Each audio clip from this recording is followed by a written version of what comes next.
ताबिता और हम लोग कर रहे थे कंट्रोलिंग चैप्टर। कंट्रोलिंग चैप्टर में आज हम करने वाले हैं प्रोसेस ऑफ कंट्रोलिंग, यानी कि कंट्रोलिंग कैसे करी जाती है, क्या स्टेप्स है कंट्रोलिंग के। तो देखो गाइस, सबसे इजी स्टेप्स हैं कंट्रोलिंग के प्रोसेस के। क्यों? क्योंकि सिर्फ 5 ही स्टेप्स आते हैं इसमें। कैसे 5 स्टेप? आप कंट्रोलिंग में करते क्या हो? आप सबसे पहले कंट्रोलिंग में ना अपने स्टैंडर्ड सेट कर देते हो, ठीक है। सेकंड क्या करते हो? अपनी परफॉर्मेंस को एक्चुअल में मेजरमेंट करते हो कि भाई हम कहाँ तक पहुंचे।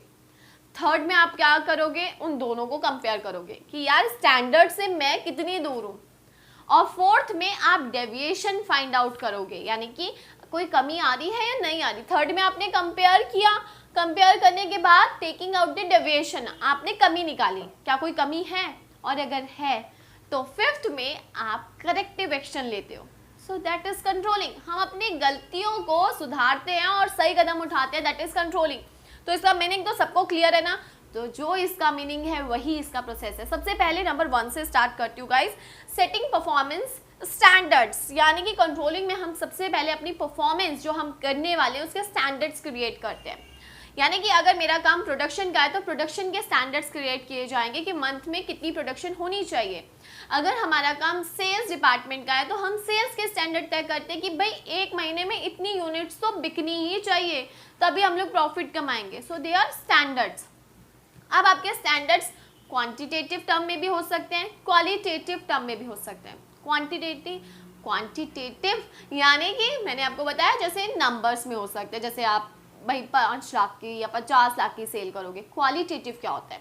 क्वालिटेटिव होता है जब आप ये कहते हो कि भाई स्टैंडर्ड्स किन चीज़ों में आप क्वालिटेटिव, यानी कि लाइक आपको आफ्टर सेल सर्विस अच्छी करनी है, कस्टमर सर्विस अच्छी करनी है, तो दे आर क्वालिटेटिव। आपको अपनी गुडविल इम्प्रूव करनी है, इसके अलावा आपको मोटिवेशन लेके आने हैं एम्प्लॉयज़ का, तो ये सारे भी स्टैंडर्ड्स होते हैं कि भाई हमें अपने एम्प्लॉयज़ के अंदर मोटिवेशन रखना है। तो ये भी एक स्टैंडर्ड्स हम क्रिएट करते हैं, लेकिन क्वालिटेटिव, इनको हम गिन नहीं सकते हैं, ठीक है गाइस। इसके बाद जब हम अपने स्टैंडर्ड्स तय कर लेते हैं काम को लेके, चाहे वो क्वांटिटेटिव हो चाहे वो क्वालिटेटिव हो, उसके बाद हम मेजरमेंट करते हैं एक्चुअल परफॉर्मेंस का। तो second is measurement of actual performance. Now we are comparing, नहीं no we are not comparing, we are measuring और कैलकुलेटिंग कि भाई हम कहाँ पहुंचे हैं। अगर मैंने टारगेट लिया था 50 लाख की सेल का, तो हमारी एक्चुअल में सेल कितनी हुई है, that is the actual performance, ठीक है। तो आप यहाँ पे मेजरमेंट करते हो एक्चुअल परफॉर्मेंस को।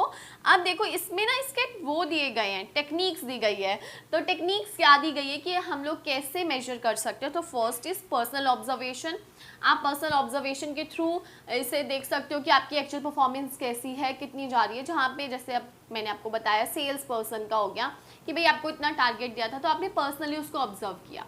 इन मैनी केसेस आप पर्सनली ऑब्जर्व नहीं कर पाते हो जब there are lots of people, आपके अंडर में बहुत सारे एम्प्लॉयज़ हैं, तो आप वहाँ पे सैंपल चेकिंग करते हो, आप एवरेज लेके चलते हो।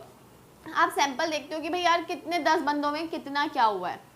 यानी कि अगर मेरे अंडर में 100 एम्प्लॉयज़ हैं ना, 100 एम्प्लॉयज़ को टारगेट दे रखा है, तो वहाँ पे हम लोग 100 नहीं चेक करेंगे, हम वहाँ पे सैंपल लेंगे। ऐसे ही 1000 एम्प्लॉयज़ 2000 एम्प्लॉयज़ में हम लोग क्या करते हैं, सैंपल, जहाँ पे बिग ऑर्गेनाइजेशंस आ जाती हैं। उसके बाद गाइस आता है परफॉर्मेंस रिपोर्ट। ये भी एक तरीके से एक्चुअल परफॉर्मेंस को चेक किया जाता है। इसके थ्रू परफॉर्मेंस रिपोर्ट होता है ना, जब हमारे सुपरवाइजर बनाते हैं, हाँ ये काम परफेक्ट है, ये भी परफेक्ट है, टारगेट्स भी अचीव हो रहे हैं, क्वालिटी भी मेंटेन हो रही है, that is the performance report. तो इसके थ्रू भी हम लोग अपनी मेजरमेंट करते हैं।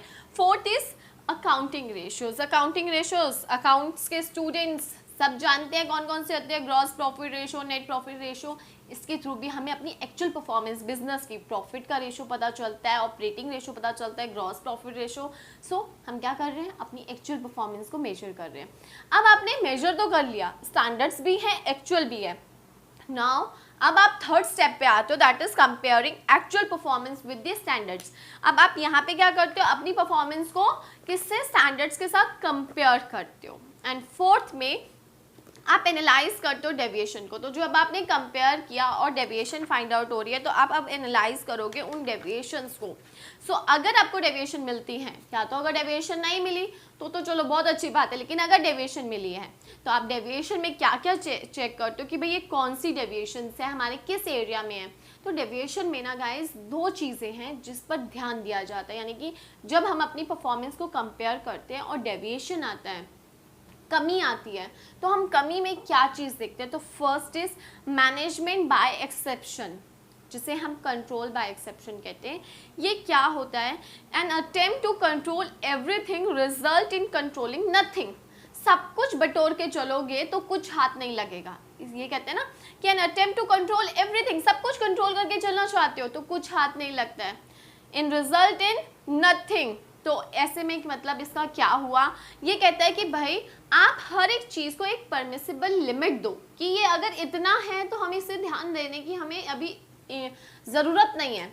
अगर हमारी कॉस्ट 2% से इंक्रीज हो रही है, डजंट मैटर, आगे बढ़ो, अपने अदर गोल्स को उनको अचीव करने की कोशिश करो। तो ये क्या कहते हैं कि आपको सब चीज़ें कंट्रोल नहीं करनी है, आपको उनकी लिमिट्स तय कर देनी है। अगर वो उससे ज़्यादा होती है तो वो परमिसिबल लिमिट से ज़्यादा होगी, तभी आपको उस पर ध्यान देना है। अगर आपकी कॉस्ट 2% से इंक्रीज हो रही है, 3% से हो रही है, डजंट मैटर, लेकिन अगर वो 10% हो जाए, 15% हो जाए, तो आपको उसे कंसिडर करना है। क्योंकि देखो बिजनेस है, चलाएंगे, ऊपर नीचे चीज़ें होंगी, तो ऊपर नीचे को इतना ज़्यादा इंपॉर्टेंस तभी दो जब वो एक बियॉन्ड द लिमिट है, राइट गाइज। तो that is management by exception and control by exception, यानी कि मैनेजमेंट बाय एक्सेप्शन, यानी कि इसमें हम एक एक्सेप्शन लेके चलते हैं कि इतना डेविएशन है ना, चलेगा। इसके बाद सेकंड पॉइंट आता है गाइस, इसमें critical point control. Critical point control क्या होता है कि आपको इधर एक मेन एरिया को पकड़ना है और उस पर ज़्यादा कॉन्सेंट्रेट करना है। इसका क्या मतलब हुआ? इसका मतलब होता है की रिजल्ट एरिया सेट करते हैं हम इसमें।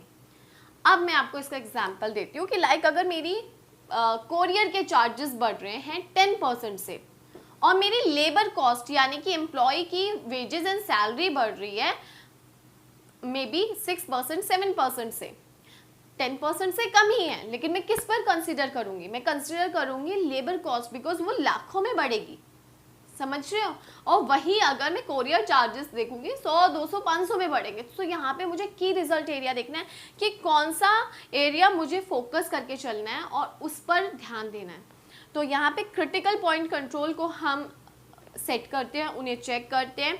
सो it is neither economical not easy to keep a check on each and every activity in an organization. So an ideal control technique should focus on a key result area. हम key result area जो main है हमारे लिए, हम उसे consider करते हैं। अब अगर आप कहो कि कॉस्ट इसमें भी बढ़ रही है, इसमें बढ़ रही है, इसमें बढ़ रही है, तो भाई आपको अगर सारी चीज़ों को कंसिडर नहीं करना, आप वो देखो कि मेन एरिया क्या है, किसकी कॉस्ट बढ़ने से आपको सबसे ज़्यादा नुकसान हो रहा है। So that is the critical point control. तो आपको उसको फोकस करके चलना है, ठीक है। अब इसके बाद आता है जब आप उन चीज़ों को, डेविएशंस को कंसिडर करते हो, आप एनालाइज करते हो कि भाई ये चीज़ें, इन पर हमें ध्यान देना है। Now fifth step is taking corrective action. Now आप उन एक्शंस लेते हो कि उन्हें कैसे ठीक किया जाए और इन गलतियों को दोबारा ना दोहराया जाए। इसके लिए आप एक सही एक्शन चूज करते हो।